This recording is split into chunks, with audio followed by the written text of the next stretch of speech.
Assalamualaikum warahmatullahi wabarakatuh. Innal hamdalillah nahmaduhu wa nasta'inuhu wa nastaghfiruh wa na'udzu billahi min syururi anfusina wa min sayyiati a'malina. May yahdihillahu fala mudhillalah wa may yudlil fala hadiyalah. Wa asyhadu an la ilaha illallah wahdahu la syarikalah wa asyhadu anna Muhammadan abduhu wa rasuluh. Ya ayyuhalladzina amanu taqullaha haqqa tuqatih wa la tamutunna illa wa antum muslimun. Ya ayyuhan nasu taqu rabbakumul ladzi khalaqakum min nafsin wahidah wa khalaqa minha zawjaha wa bassa minhuma rijalan katsiran wa nisaa wattaqullaha alladzi tasaaluna bihi wal arham innallaha kana 'alaikum raqiba. Ya ayyuhalladzina amanu taqullaha wa qulu qawlan sadida yuslih lakum a'malakum wa yaghfir lakum dhunubakum wa may yuti'illaha wa rasulahu faqad faza fawzan 'azima. Amma ba'd, fa inna astaqal hadithi kitabullah wa khairal hadi hadi Muhammadin sallallahu alaihi wasallam wa syarrul umuri muhdatsatuha wa kullu muhdatsatin bid'ah wa kullu bid'atin dhalalah wa kullu dhalalatin finnar. Alhamdulillah, bapak-bapak, ibu-ibu, ikhwan dan akhwat jamaah kajian duha yang semoga senantiasa dirahmati dan diberkahi Allah Subhanahu wa ta'ala. Yang pertama dan utama, marilah senantiasa kita bersyukur kepada Allah Subhanahu wa ta'ala yang senantiasa melimpahkan kepada kita berbagai macam nikmat dan karunia-Nya. Di antara karunia yang besar yang dianugerahkan kepada kita adalah nikmat Islam dan nikmat iman. Karena dengan nikmat Islam dan iman inilah kita bisa menapaki hari-hari kita, kehidupan kita sesuai dengan fitrah kita sebagai manusia. Dengan iman dan Islam pula Allah mudahkan langkah kaki kita untuk berkumpul di majelis yang semoga Allah berkahi ini. Kalau kita mengamati nikmat yang Allah karuniakan kepada kita, mulai dari tadi bangun tidur hingga sekarang kita berada di majelis ini, tentu nikmat itu begitu banyak dan tidak mampu kita akan menghitungnya. Sebagaimana yang sudah Allah pastikan, wa in ta'udu ni'matallahi la tuhsuha. Jika kalian hendak menghitung nikmat-nikmat Allah, maka kalian tidak akan sanggup menghitungnya. Mulai dari nikmat yang ada pada diri kita, baik yang nampak maupun yang tidak nampak, nikmat pada keluarga kita, nikmat pada lingkungan kita, dan semua nikmat itu harusnya kita syukuri.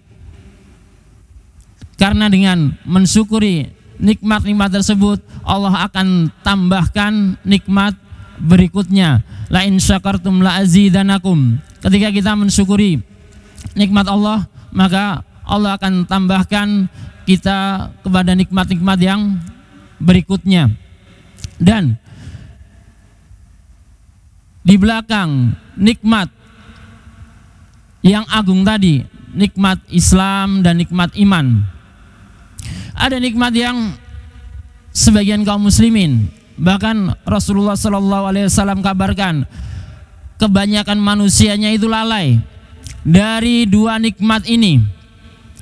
Yang Rasulullah SAW kabarkan dalam hadis yang diriwayatkan oleh Ibnu Abbas, nikmatani maghbunun fihima katsirun minan nas. Dua nikmat yang kebanyakan manusia lalai darinya, yaitu as-sihah wal faragh, nikmat kesehatan dan nikmat waktu luang. Kita bisa hadir di sini karena Allah anugerahkan, di samping hidayah dari Allah, tentu karena kita memiliki, Allah anugerahkan kepada kita waktu yang luang dan badan kita yang sehat. Sehingga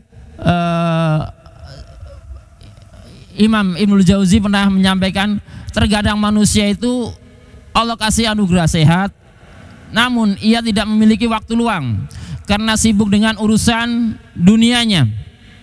Dan terkadang pula seseorang itu memiliki waktu yang longgar, waktu yang luang, tapi tidak memiliki badan yang sehat. Maka jika terkumpul nikmat sehat dan nikmat waktu yang luang, akan datang kemalasan untuk beramal. Maka perhatikan baik-baik, ketika Allah anugerahkan kepada kita nikmat sehat dan waktu luang, maka pergunakan untuk ketaatan kepada Allah Subhanahu wa taala.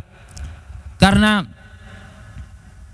menurut Imam Ibnu Qayyim al-Jauziyah, ada dua landasan kita dalam beragama, kata beliau, yaitu zikir dan syukur.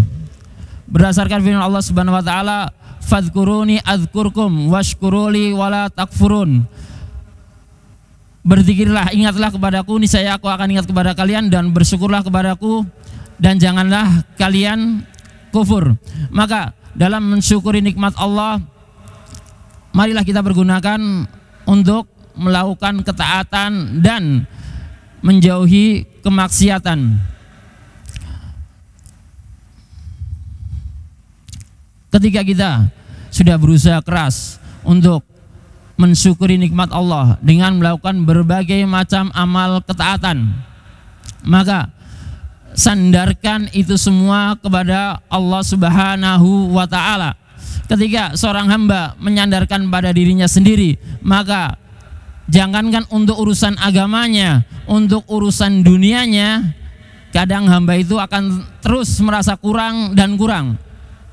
Maka barang siapa wa may yatawakkal 'alallah fa huwa hasbuh, barang siapa yang bertawakal, menyandarkan semua urusannya kepada Allah, maka Allah akan mencukupi kebutuhannya. Dan bukan kita yang paham kebutuhan kita, Allah yang sangat tahu akan kebutuhan kita. Sehingga ketika kita bersandar kepada Allah, Allah akan memenuhi kebutuhan yang pantas, yang layak untuk kita. Kemudian setelah kita berusaha optimal, bertawakal kepada Allah, maka yang terakhir kita berhusnuzon kepada Allah Subhanahu wa taala akan hasil, akan apa yang nanti akan kita peroleh. Sehingga seorang hamba itu harusnya dia berprasangka husnuzon kepada Allah. Kata Allah, anna inda dzanni abdi bi. Allah Subhanahu wa taala, aku itu sesuai dengan persangkaan hambaku. Maka ketika kita husnuzon kepada Allah, kita akan mendapatkan yang terbaik untuk kita sesuai dengan Allah yang Allah takdirkan kepada kita. Kemudian salawat serta salam semoga senantiasa tercurah kepada Nabi Agung yang mulia Nabi Muhammad Sallallahu Alaihi Wasallam, kepada keluarga beliau, kepada para sahabat dan orang-orang yang senantiasa mengikuti jalan beliau hingga yaumil akhir. Karena dengan mengikuti risalah beliaulah kita bisa selamat di dunia dan di akhirat.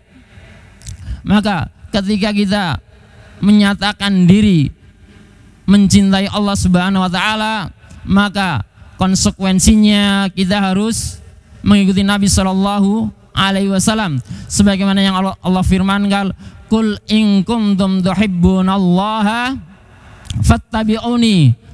Kata Allah, jika kalian mencintai Allah Subhanahu wa taala, maka ikutilah aku. Yuhibbukumullah, balasannya maka Allah akan mencintai kalian, wa yaghfir lakum dzunubakum, dan Allah akan menghapuskan dosa-dosa kalian. Bapak Ibu, ikhwan dan akhwat jamaah kajian duha yang semoga dirahmati dan diberkahi Allah Subhanahu wa taala. Mengingatkan kembali bahwasannya hadirnya kita di majelis ini mendatangkan banyak faidah, mendatangkan banyak manfaat, yang semoga dengan sedikit manfaat yang kita ingatkan ini memotivasi diri saya pribadi dan jamaah sekalian untuk lebih semangat dalam menuntut ilmu di majelis ini dan majelis-majelis berikutnya. Faidah yang pertama ketika kita hadir di majelis ilmu adalah Allah akan mudahkan langkah orang yang menuntut ilmu. Berdasarkan hadis Nabi riwayat Imam Muslim, man salaka thariqan yaltamisu fihi ilman sahalallahu lahu bihi thariqan ilal jannah.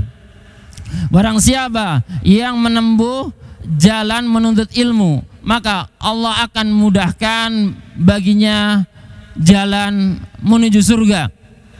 Dan semoga kita hadir di sini Allah catat sebagai penuntut ilmu. Semoga kehadiran kita di majelis-majelis ilmu berikutnya Allah catat sebagai penuntut ilmu, yang dengan itu semoga Allah mudahkan langkah kaki kita menuju surganya Allah Subhanahu wa taala. Apapun kondisi kita di majelis ilmu, mungkin di majelis ilmu ada yang paham setengahnya, mungkin di majelis ilmu ada yang belum paham, baru pertama kali dia jumpai, mungkin ada yang di majelis ilmu dia mengulang murojaah sebagian materinya. Apapun kondisinya, semoga Allah mencatat kita sebagai penuntut ilmu yang akan memudahkan jalan kita ke surganya Allah Subhanahu wa taala. Faedah yang kedua, hadirnya kita di majelis ilmu adalah kita akan dinaungi oleh para malaikat. Imam Abu Daud meriwayatkan sebuah hadis, wa innal malaikata la tadau ajnihataha li talibil ilm, bahwasanya malaikat itu membentangkan sayapnya bagi para penuntut ilmu karena ridho. Ini faedah yang kedua. Faedah yang ketiga, ketika kita hadir di majelis ilmu, maka kita akan dimintakan ampun oleh penduduk bumi. Yastaghfirulahu man fis samawati wal ard hatta hayatani fil ma. Penuntut ilmu itu akan dimintakan ampun oleh apa yang ada di langit, apa yang ada di bumi, bahkan makhluk-makhluk yang ada di air itu memintakan ampun bagi penuntut ilmu. Dan kabar yang ketiga, yang keempat, faidah besar yang bisa kita ambil yang keempat, Ibnu Taimiyah pernah menyampaikan bahwasannya di dunia ini terdapat surga. Barang siapa yang tidak memasukinya, maka dia tidak akan memperoleh surga di akhirat. Apa yang dimaksudkan? Dalam sebuah hadis yang diriwayatkan oleh Imam Tirmidzi, kata Rasulullah SAW bersabda, idza marartum biriyadil jannah, apabila kalian melewati taman-taman surga. Lalu para sahabat bertanya, wa ma riyadul jannah, taman-taman surga itu apa? Qala halaquz zikr, taman-taman surga di dunia itu adalah halaquz zikr, majelis ilmu seperti yang kita datangi sekarang ini. Ini adalah taman-taman surga, sehingga kita berharap Allah mudahkan kita masuk ke surganya. Dan yang terakhir, faedah besar ketika kita menghadiri majelis ilmu adalah tanda bahwasannya Allah menghendaki kebaikan untuk diri kita. Jadi kita yang hadir di majelis ini, insya Allah Allah kehendaki kebaikan untuk diri kita. Maka ketika ada majelis-majelis ilmu, kita memiliki potensi seperti tadi, waktu yang luang, badan yang sehat, jangan hilangkan kesempatan itu. Berusahalah untuk hadir, walaupun kita belum paham. Berusahalah untuk hadir, walaupun kita bisa memahaminya hanya sebagian kecilnya. Karena Rasulullah bersabda dalam hadis riwayat Bukhari Muslim, wa may yuridillahu bihi khairan yufaqihu fid din. Barang siapa yang dikehendaki kebaikan oleh Allah Subhanahu wa taala, maka Allah akan pahamkan dia terhadap agamanya. Maka kita yang hadir di majelis taklim, kemudian kita berusaha memahami ilmu ini, ilmu agama ini sedikit demi sedikit. Ada yang sudah kita pahami, banyak yang belum kita pahami. Itu tanda kebaikan untuk kita. Karena dengan itu kita bisa menempuh hari-hari kita jauh lebih baik. Dan ada dua hal yang menjadikan seseorang itu bisa istiqomah hadir di majelis ilmu. Yang pertama, hendaklah dia menyadari bahwasanya ketika dia hadir di majelis ilmu, mendapatkan ilmu, maka ilmu itu yang akan menjaga dirinya. Ilmu itu yang akan menjauhkannya dari kemaksiatan, menjauhkannya dari kesyirikan, yang akan menjaganya dalam ketaatan. Berbeda ketika seorang hamba menuntut, seorang hamba mencari dunia, mencari harta, maka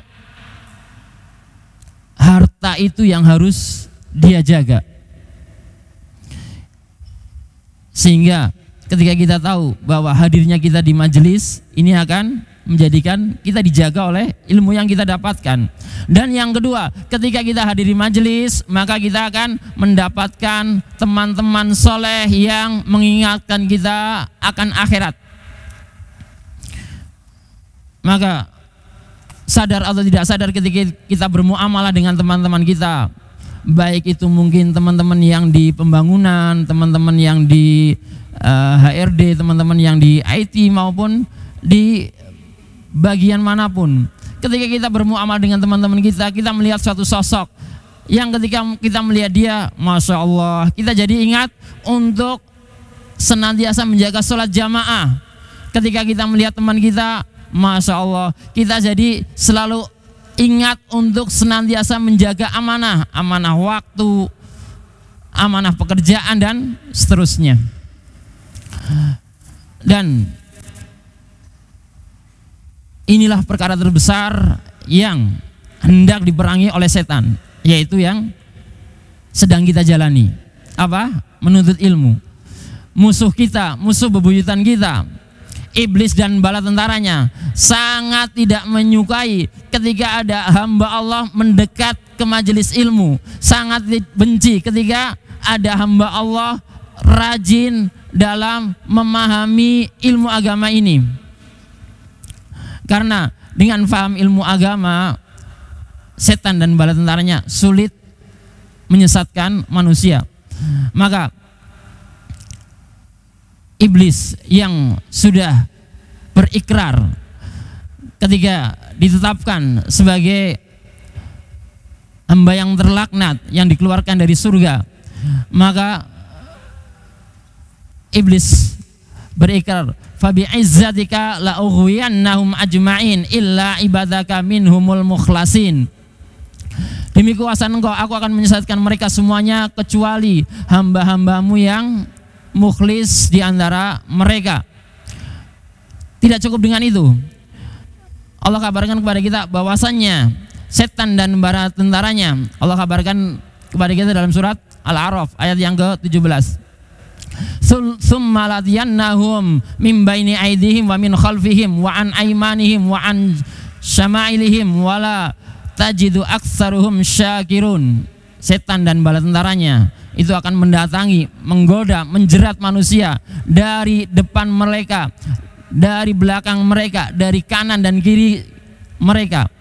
dan engkau tidak akan menjumpai kebanyakan mereka itu menjadi hamba yang bersyukur.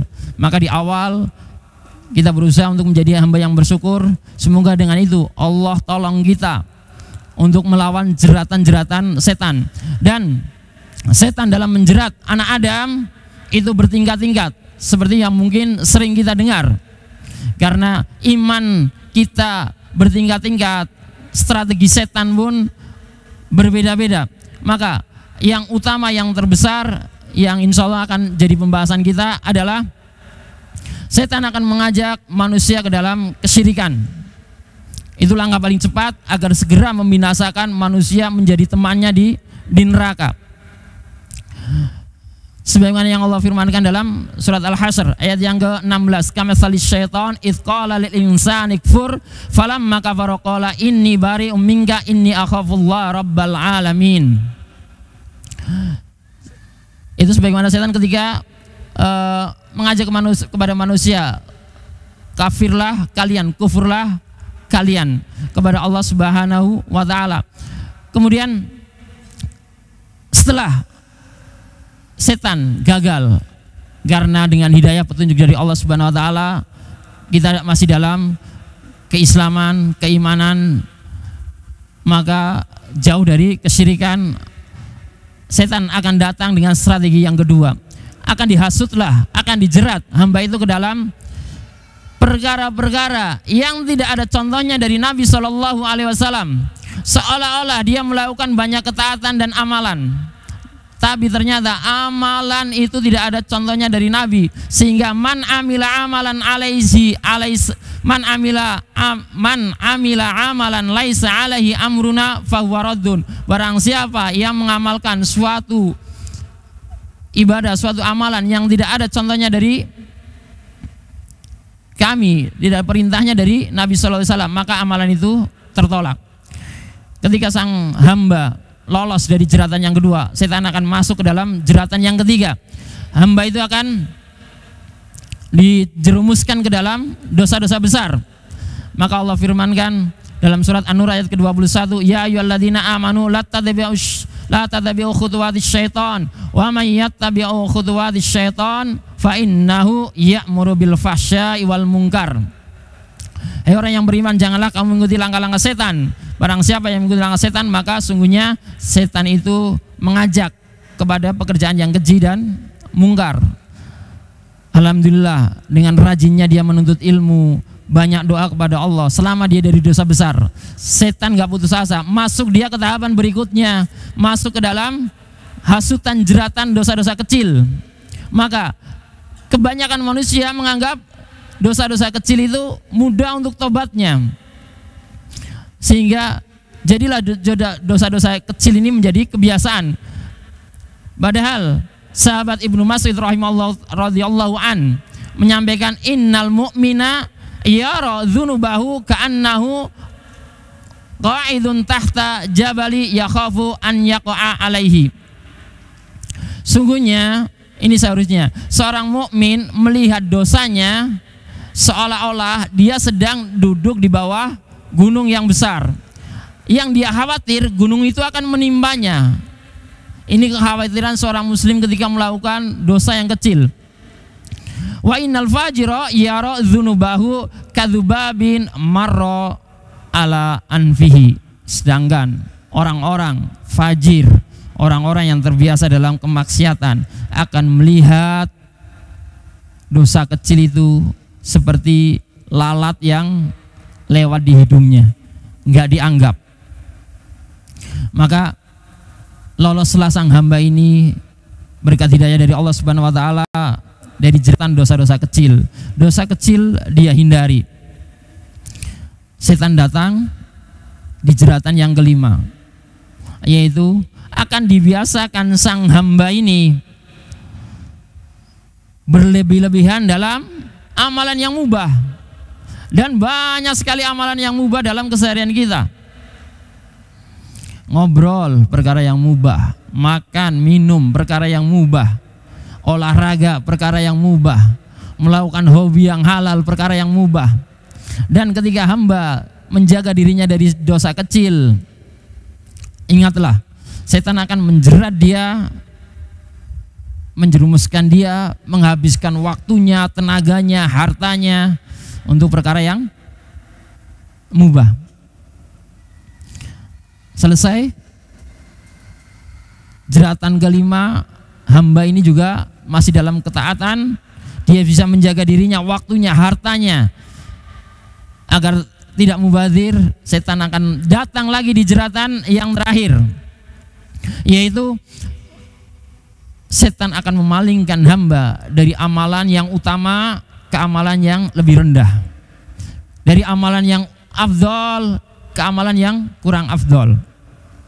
Maka mungkin sebagian kita merasakan sholat yang afdol itu yang khusyuk, yang tumaninah.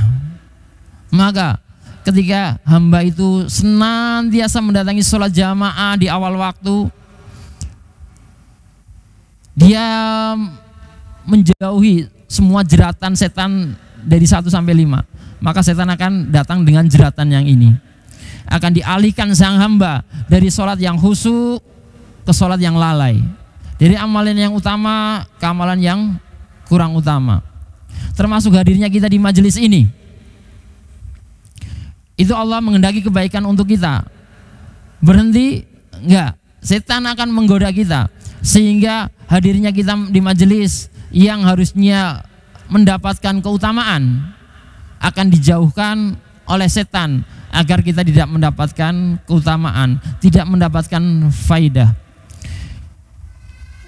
Para jamaah, Bapak Ibu, ikhwan dan akhwat rahimani wa rahimakumullah.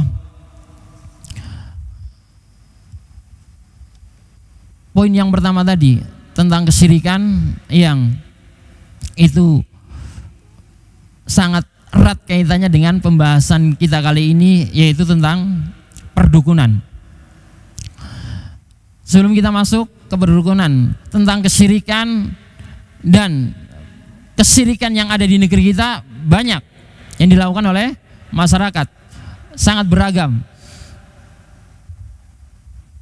Dan agar kita lebih memahami betapa bahayanya syirik ini, sehingga kita bisa menasehati diri kita sendiri, bisa menjaga diri kita sendiri, kemudian kita juga berusaha menjaga keluarga kita dan lingkungan kita. Maka ingatlah firman Allah Subhanahu wa taala bahwasanya Allah berfirman dalam surat Az-Zumar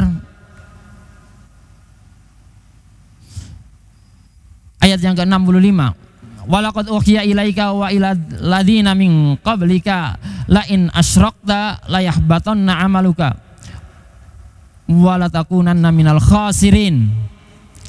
Dan sungguhnya telah diwahyukan kepadamu dan nabi-nabi sebelummu, jika engkau merestukan Allah, niscaya akan hapuslah amalanmu dan tentulah kamu termasuk orang yang merugi. Sehingga ketika hamba itu taat dari muda, dari kecil, ketika dewasa dia melakukan kesyirikan, hapus itu ketaatan yang sudah berlangsung 20 tahun, 15 tahun yang lalu. Sangat rugi besar. Dan Allah pun mengingatkan kita dalam surat An-Nisa, innallaha la yaghfiru ayyushraka bihi wa yaghfiru ma duna dzalika liman yasha wa may yusyrik billahi faqad liman yasha wa may yusyrik billahi faqad iftara isman azima. Allah mengingatkan kepada kita bahwasanya Allah tidak akan mengampuni dosa syirik, dan dia mengampuni dosa selain syirik bagi siapa yang dikehendakinya. Maka berhati-hatilah kita ketika ada unsur kesyirikan atau faktor-faktor yang mendukung kesyirikan pada lingkungan kita. Maka ingatlah hal ini, bahwasanya itu adalah perkara yang tidak Allah ampuni.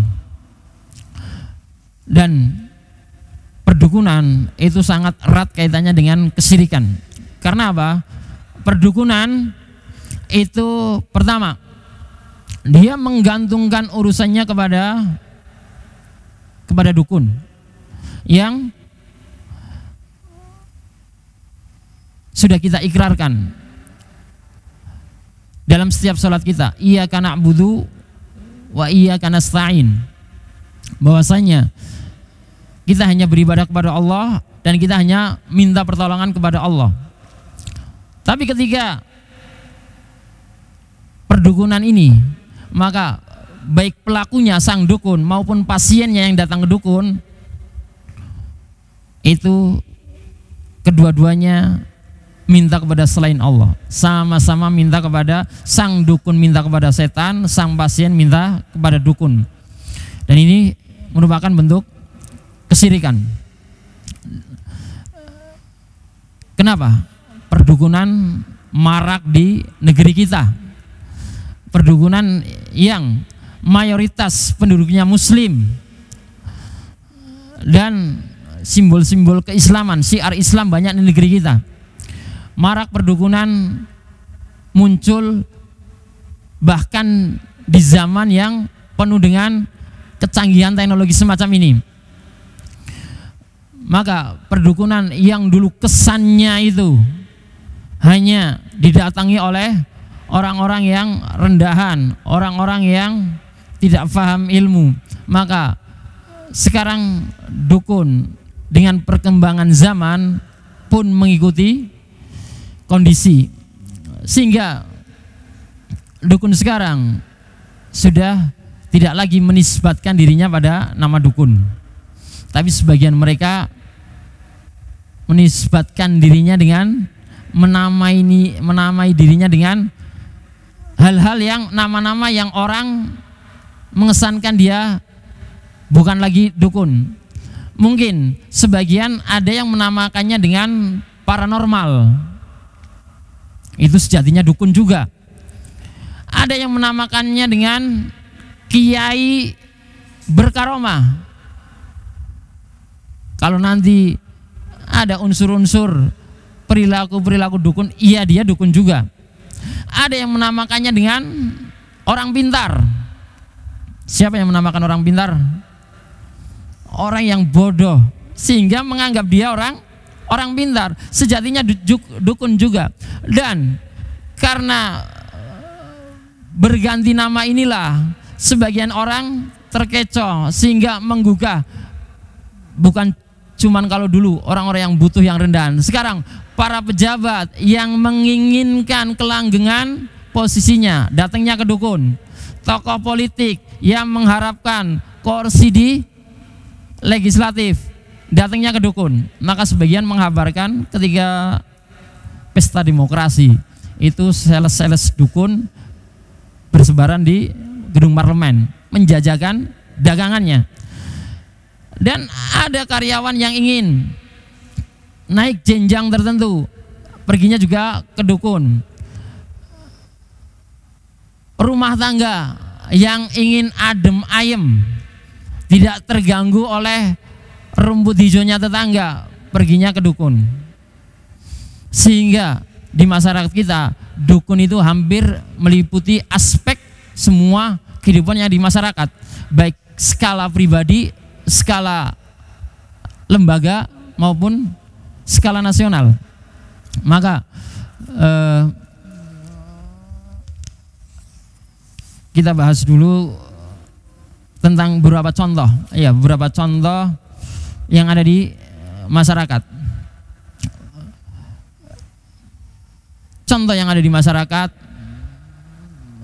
mungkin kita pernah mendengarnya, dari contoh urusan dunia sampai urusan akhirat. Contoh urusan dunia yang sering menyebabkan masyarakat pergi dukun adalah karena pengobatan. Allah uji dengan sakit yang menahun. Allah uji dengan penyakit yang akut. Pergi ke dokter spesialis A, B, pergi ke rumah sakit 1, 2, 3, belum sembuh juga. Ketika hamba itu menyadari langkah-langkah yang seperti awal tadi kita sampaikan, dia bersyukur, menggunakan syukurnya, kemudian dia bertawakal kepada Allah, kemudian dia husnudzon kepada Allah, bahwa yang Allah takdirkan kepada dia itu yang terbaik. Setelah dia berusaha lama nggak sembuh, harusnya dia bersabar kepada Allah, karena itu yang terbaik. Tapi kadang manusia nggak sabar, sehingga rumah sakit yang begitu canggih, yang tenaga medisnya belajar bertahun-tahun, itu kalah oleh akal normal. Pergi ke dukun yang menjanjikan bisa mengobati beragam penyakit, ratusan, puluhan penyakit bisa diobati. Padahal rumah sakit, satu dokter spesialis hanya menangani beberapa penyakit. Tapi sang dukun luar biasa. Dan ini urusan kesehatan. Ada juga urusan pekerjaan, lama tidak mendapatkan pekerjaan, sebagian mendatangi dukun. Ada urusan usaha, buka usaha, belum buka usaha. Harusnya ketika buka usaha yang dipelajari tentang ilmu usaha. Tapi yang dipelajari justru klinik, sehingga ketika mau buka usaha datang ke orang pinter yang ditanyakan, saya mau buka usaha kuliner, tepatnya posisinya di mana, menghadap ke apa, syaratnya seperti apa, sehingga haruslah dipotong ayam hitam, harus melakukan ritual ini dan seterusnya. Yang ada nggak ada kaitannya dengan dunia bisnis. Itu sudah di luar nalar manusia. Tapi orang yang pikirannya dangkal ngikut. Dan ada juga urusan yang mungkin bagi kita remeh, tapi karena akalnya dangkal, itu pergi ke dukun juga. Mungkin bapak-bapak jamaah yang hadir pernah mendengar atau tahu di masyarakat, ada masyarakat yang mau membeli kendaraan, entah itu sepeda motor, entah itu mobil. Kalau kita secara normal beli kendaraan itu, yang kita tanya siapa?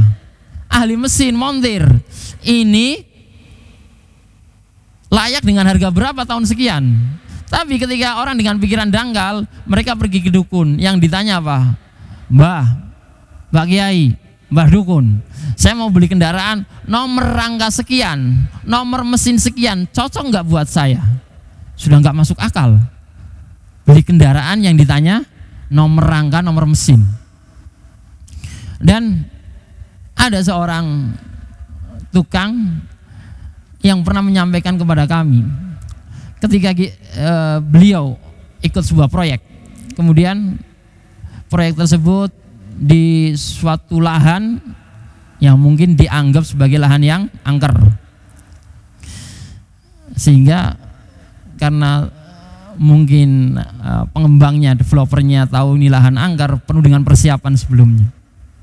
Saat dilakukan tiang pancang, itu beberapa kali tiang pancangnya itu patah, dan sang insinyur, tenaga sipilnya, ini nggak bisa dilanjutkan kalau seperti ini. Itu tiang pancang harus tertancap penuh. Kalau seperti ini nggak kuat untuk struktur bangunan seperti ini.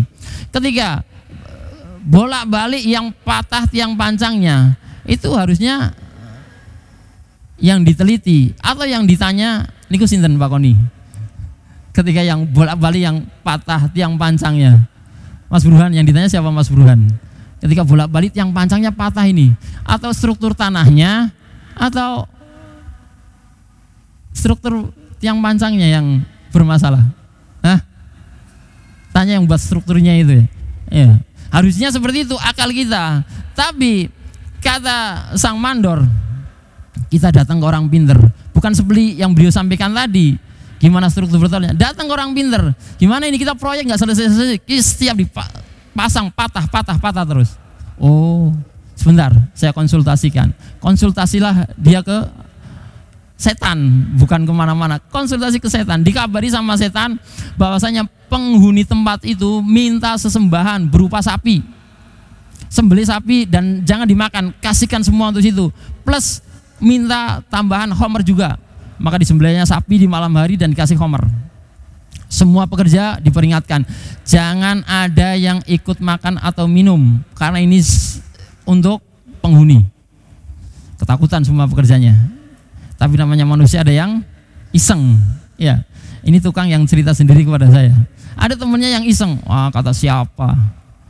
Malam-malam dia ikut nyicip dagingnya dan minum homernya. Beberapa yang makan qadarullah, paginya terkapar meninggal. Semakin yakinlah para pekerja bahwasanya penghuninya itu hebat, ya, karena nggak boleh makan aja meninggal. Ya, ini yang fakta yang ada di masyarakat.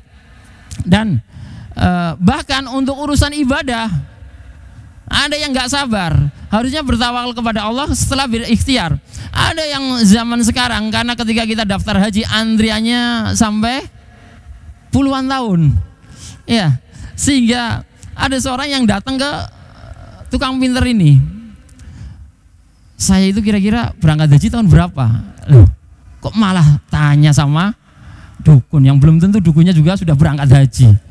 Ya, sampai urusan ibadah datang ke dukun. Maka ada beberapa istilah yang di negeri kita yang ada dalam pembahasan ulama. Yang pertama, dukun. Siapa itu dukun? Kata Syekh bin Baz,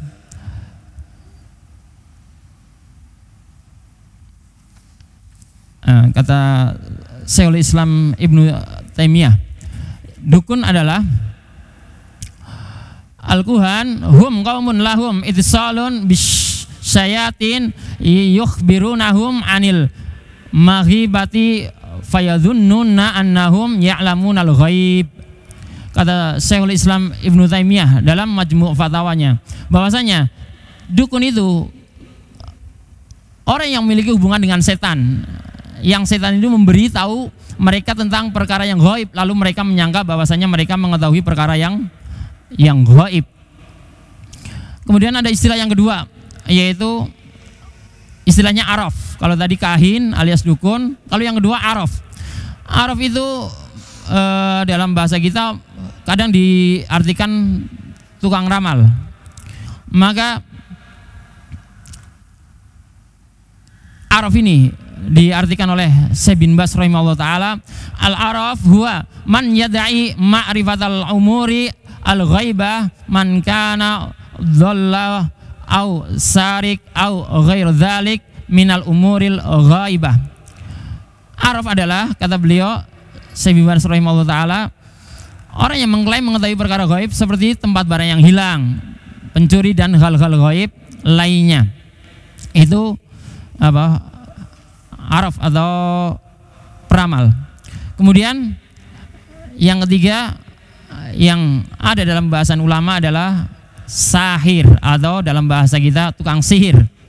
Tukang sihir itu diartikan didefinisikan oleh Imam Qurtubi rahimahullah taala, as-sahir uqdatun wa ruqqa wa kalamun bitakallumu bihi au yaktubu au ya'malu syai'an yu'assiru fihi bi badanis mashuri au qalbihi au aqlihi min ghairi mubasyarah lahu.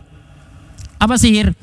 Jambi-jambi, bacaan, mantra-mantra atau ucapan yang dilafadzkan atau dilakukan sehingga memberi pengaruh pada tubuh, hati atau akal tanpa menyentuhnya langsung. Ini sihir. Dan yang terakhir ada namanya munajim. Munajim itu apa? Tukang ramal, bintang. Biasanya terkait dengan bintang, yang kalau zaman sekarang itu terkenal dengan zodiak. Semua ini intinya adalah dukun yang minta tolongnya kepada setan. Kemudian poin berikutnya, setelah tadi definisi dukun, maka ada beberapa sejarah singkat tentang perdukunan. Dukun sebelum zaman diutusnya Nabi Shallallahu Alaihi Wasallam, zaman jahiliyah, itu dikabarkan oleh Ibnu Abbas radhiyallahu an, kana al-kuhan fil jahiliyah ya'tuna syayatin fayastarikuna as-sam'a minas sama fayaziduna ma kalimah mi'ah kadbah. Kata Ibnu Abbas radhiyallahu an, dulu di zaman jahiliyah setan itu mencuri dengar dari berita langit. Kemudian dari satu berita yang dia dapatkan dari mencuri dengar itu ditambah dengan 100 kedustaan. Tapi setelah diutusnya Nabi Muhammad SAW, ini fase kedua. Setelah diutusnya Nabi, ketika sedang turun wahyu, maka jin, setan tidak bisa mencuri pendengaran ke langit agar terjaga wahyu tidak tercampur. Sehingga Allah firmankan dalam surat Al-Jin, wa anna kunna naq'udu laha maq'ida lis-sam faman yastami' al-an yajid lahu shihaban rasada. Sungguhnya kami dulu, kata jin, dulu ketika zaman jahiliyah memiliki jin, setan dan bala tentaranya memiliki tempat duduk di langit, yang dengan itu jin itu mencuri dengar berita langit. Tetapi sekarang barang siapa yang mencoba mencuri dengar berita langit, niscaya akan mendapati lemparan panah api, lemparan panah api. Itu yang dalam sebuah riwayat Rasulullah pernah bertanya kepada sahabat, apa pemahaman kalian tentang meteor, bola api yang ada di langit? Kata sebagian sahabat, itu kita pahami lahir orang yang mulia atau telah meninggal orang yang mulia. Kemudian Rasulullah SAW menerangkan itu adalah bintang meteor, panah api yang digunakan untuk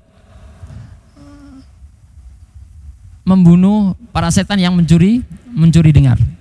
Maka setelah diutusnya Rasulullah SAW, para jin dan balentarnya tidak bebas mencuri dengar ke langit.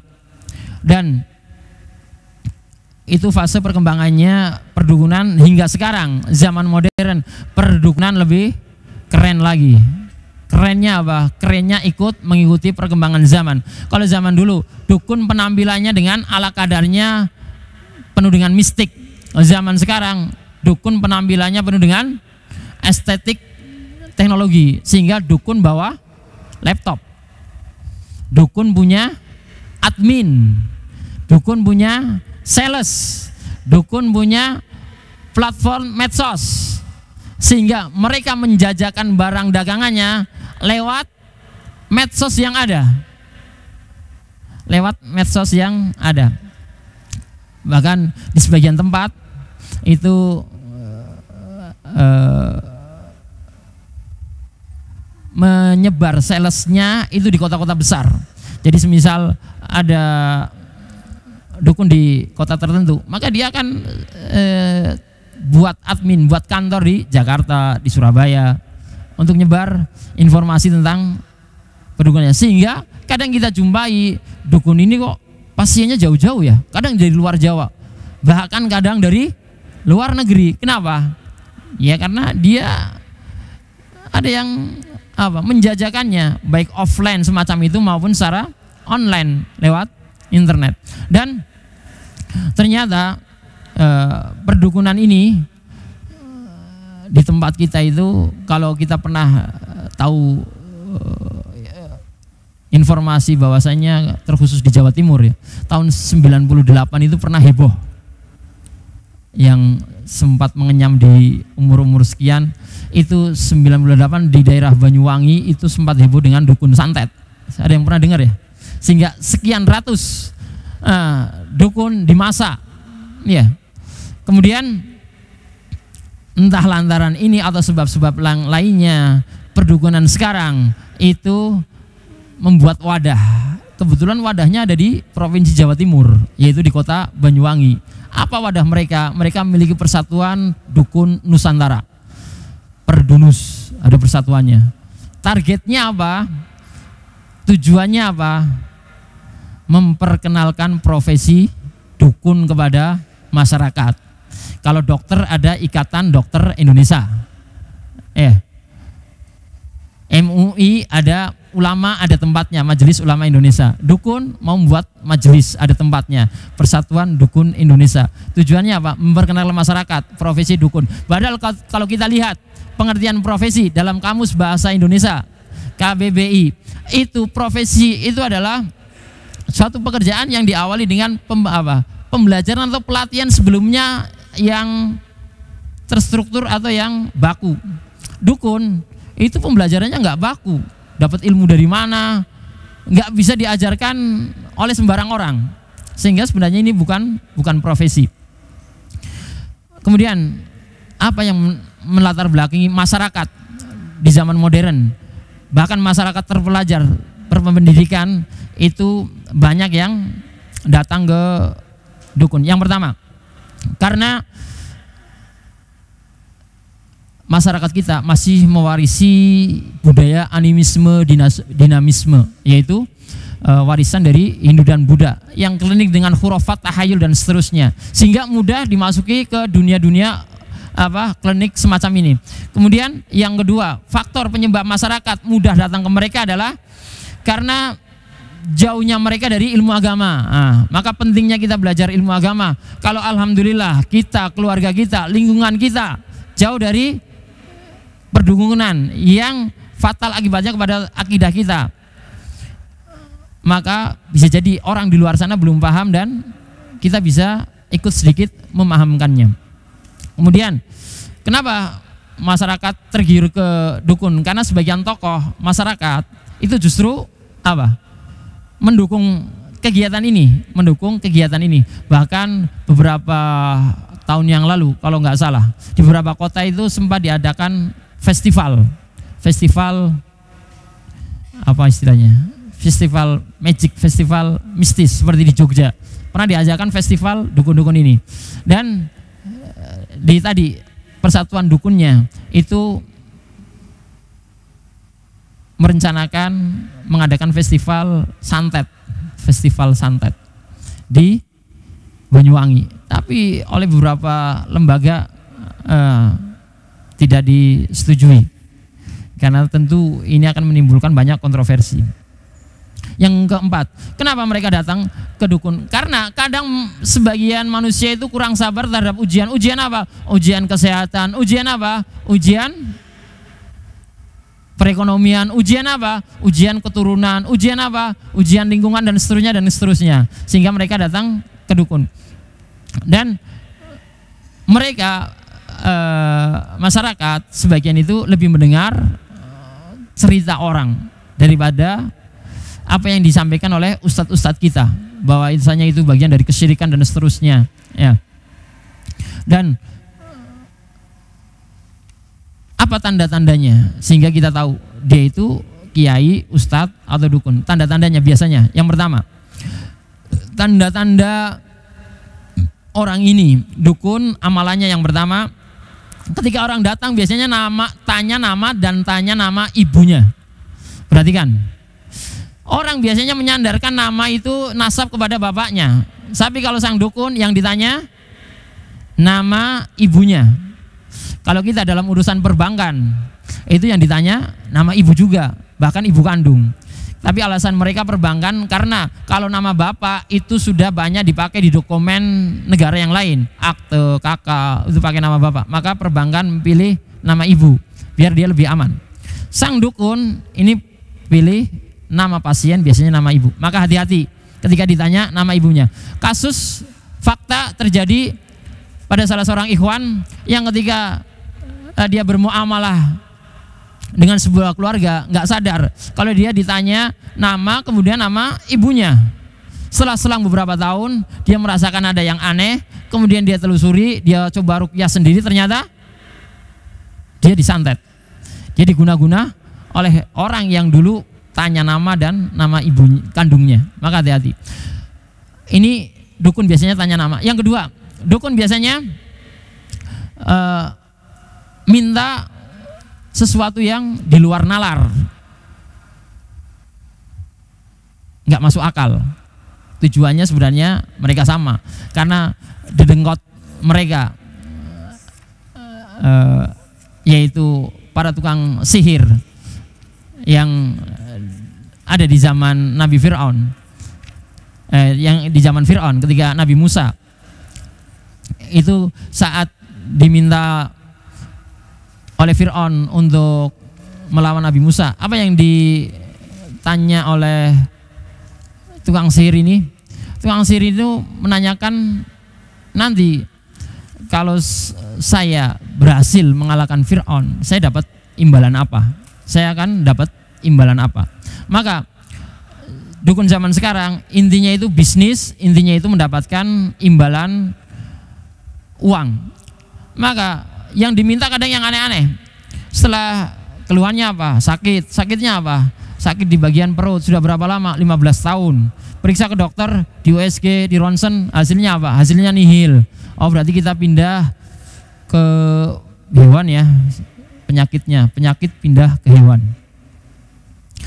Maka mintalah sang dukun hewan yang kemungkinan besar bahkan bisa dipastikan pasien ini nggak akan bisa memenuhinya.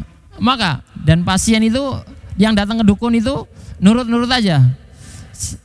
Mungkin jamaah ada yang tahu kenapa pasien datang ke dukun itu ketika diperintah dukun itu nurut saja, nggak menolak. Ada yang tahu jawabannya? Kira-kira apa? Alhamdulillah di antara kita belum pernah ke dukun semua, jadi nggak tahu jawabannya. Ya, karena dukun ketika datang orang ke tempat dia, yang pertama akan disihir itu orang itu sendiri, bukan orang lain. Pasien itu yang pertama akan disihir. Disihir agar apa? Di kesempatan berikutnya datang lagi dan datang lagi. Tujuannya apa? Tujuannya agar mengambil harta manusia dengan cara yang batil. Apa kata sang dukun? Nanti penyakitnya kita pindah kemana? Binatang. Tapi coba tolong carikan binatangnya. Binatangnya apa? Tolong carikan binatang tikus. Wah mudah, tikus gampang, banyak tikus. Apalagi di sini tikusnya gede-gede. Tapi ada syarat lagi, bukan sembarang tikus. Maksudnya tikus yatim. Pak dukun ini aneh-aneh. Pakai syarat tikus yatim. Padahal yang namanya yatim kita ketahui dalam syariat kita itu anak yang belum balik yang ditinggal mati sama bapaknya. Gimana caranya nyari tikus yatim? Dan sang pasien itu nggak protes, nggak masuk akal Pak dukun, nurut aja. Gimana caranya nyari tikus yatim? Tanya ke tikus, bapaknya udah mati belum? Umurnya berapa? Nggak mungkin didapat. Maka sang dukun akan nebak, kamu pasti kesulitan. Betul, saya kesulitan. Saya ada, tapi untuk mendapatkannya saya butuh ritual ini dan biayanya 3 juta. Kasihlah 3 juta. Ya, mengambil harta dari manusia dengan cara yang batil. Yang berikutnya, tanda-tanda dukun biasanya nyuruh pasien, nyuruh orang yang pergi ke dukun itu untuk membaca mantra-mantra atau sang dukun sendiri yang membaca mantra yang tidak dia pahami, tidak kita pahami bahasanya. Kadang dukun ini meminta pasien untuk meninggalkan berkomunikasi dengan manusia selama sekian lama. Terkadang dukun ini juga menuliskan raja-raja, tulisan-tulisan seakan-akan huruf Arab. Ya, lam lam ro ro baba jim jim. Kemudian ini dianggap sebagai jimat atau raja. Semua itu dilakukan sang dukun karena dukun ini sudah jadi pengikut setan. Allah firmankan, inna ja'alna syayatina awliya'a lilladzina la yu'minun. Allah subhanahu wa ta'ala berfirman, sungguhnya kami telah menjadikan setan itu pemimpin bagi orang-orang yang tidak beriman. Maka akan menuruti apa yang dikatakan oleh setan dan bala tentaranya. Jamaah kajian duha yang semoga dirahmati dan diberkahi Allah subhanahu wa ta'ala. Maka itu dukun dan pelakunya. Dan dalam masyarakat dikenal juga ada namanya dukun hitam dan dukun putih, atau ilmu hitam dan ilmu putih. Apa bedanya? Biasanya dukun putih atau ilmu putih, pelakunya, dukunnya pakai surban putih, pecinya putih, jenggotnya putih, tasbihnya putih, HP-nya putih, laptopnya putih, serba putih. Terus yang ditawarkan ke pasien, ritualnya itu ritual seakan-akan sesuai dengan syariat, padahal menyelisihi syariat. Contoh, disuruh membaca surat Al-Fatihah. Bukankah Al-Fatihah itu bagian dari syariat kita, bagian dari Al-Quran? Tapi perintahnya menyelisih syariat. Baca surat Al-Fatihah 7 kali tanpa nafas. Bisa di antara kita 7 kali tanpa nafas bacaan Al-Fatihah yang benar? Tentu ini menyelisih syariat. Ada lagi, baca 3 kulhu, Al-Falaq, An-Nas dengan diulang-ulang, lafadznya diulang-ulang, kul dan seterusnya. Ini menyelisih syariat. Orang akan menganggapnya ini ilmu putih ini. Bahkan ada yang jadikan mantra yaitu mantra Kul Hu Sung Sang. Surat Al-Ikhlas dibaca terbalik, dijadikan mantra. Orang akan mendengarnya itu surat Al-Ikhlas, tapi kaidah membacanya terbalik, itu jadi mantra. Ini yang di masyarakat mengenalnya sebagai dukun putih. Kalau suruh nyembelih ayam pun cari ayam yang putih. Beda dengan dukun hitam.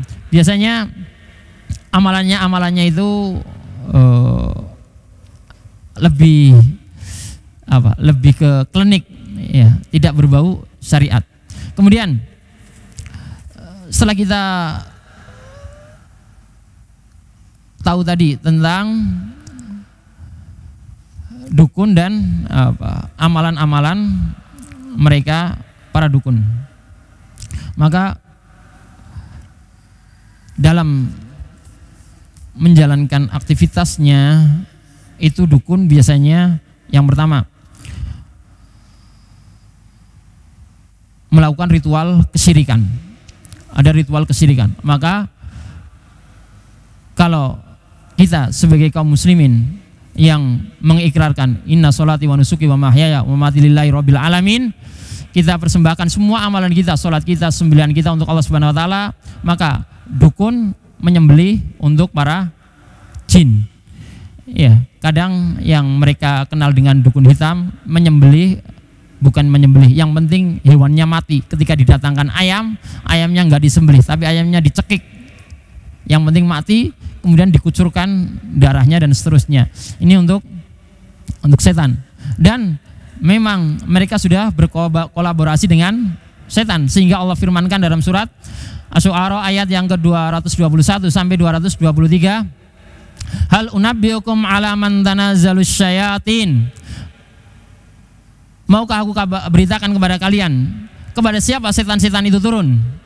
Kata Allah Subhanahu wa taala, tanazzalu ala kulli affakin asim. Setan itu turun kepada para pendusta yang banyak berdosa. Siapa pendusta yang banyak berdosa? Itu para dukun. Yulquna sam'a wa aktsaruhum kadzibun.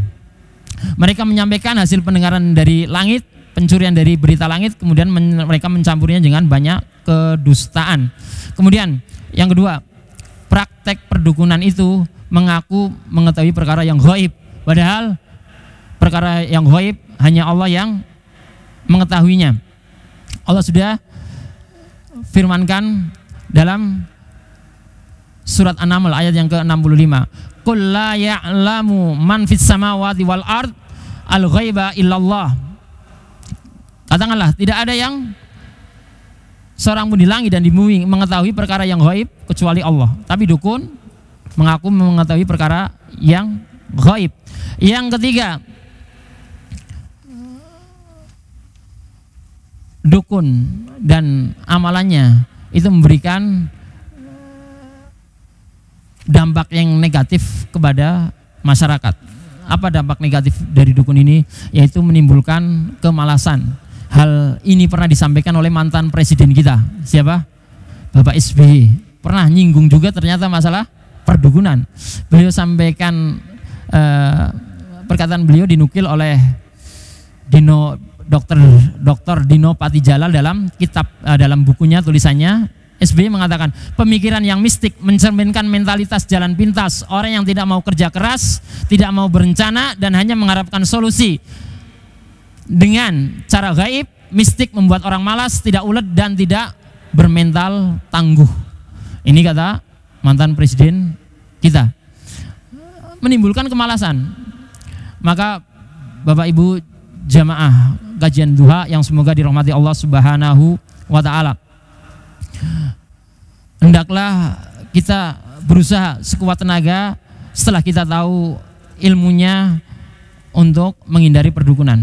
Sedangkan hukum mendatangi dukun, yang pertama, ada 3 hukum mendatangi dukun. Yang pertama, apabila datang iseng, apabila datang cuman ingin tahu, maka datang sekedar ingin tahu saja,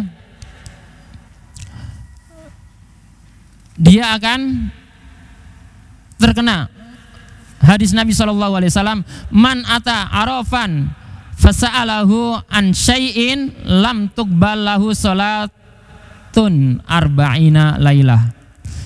Hadis riwayat Muslim.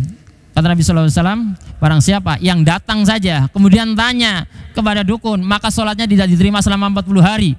Jadi kalau ada orang iseng datang, dan sekarang zaman online, datang nggak harus ke rumahnya dukun. Ada dukun pasang iklan di Facebook, di medsos, kemudian orang masuk ke Facebooknya, ikut tanya, ikut rek dan seterusnya, maka sudah masuk ke dalam ini. Ya. Atau yang kedua, ketika dia datang, ini hukum yang kedua, ketika dia datang kemudian membenarkan, datang ke dukun, tanya tentang perkara permasalahannya dia, barang yang hilang, sakit menaun yang belum sembuh, atau ada perkara usaha yang nggak terselesaikan, kemudian dia percaya dan mengerjakan apa yang diperintahkan dukun, maka dia akan terkena hadis Nabi SAW, man atakahinan aw sahiron fasaddaqahu bima yaqulu faqad kafara bima unzila ala Muhammadin sallallahu alaihi wasallam. Barang siapa yang datang kepada dukun, tukang sihir, peramal, kemudian dia membenarkan apa yang dikatakan dukun tersebut, maka dia telah kafir, dia telah kufur terhadap apa yang diturunkan kepada Nabi SAW. Hati-hati. Ya, mungkin sebagian masyarakat menganggapnya ini perkara remeh, tapi kita yang sudah paham, hendaklah kita mengingatkan diri kita, keluarga kita, dan orang-orang di sekitar kita.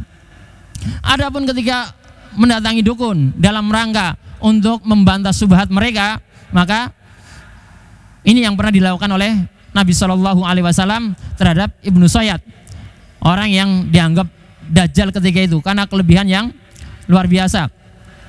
Maka Nabi datang kepada Ibnu Sayyad dan mengatakan, ini qad khabattu laka khabitan.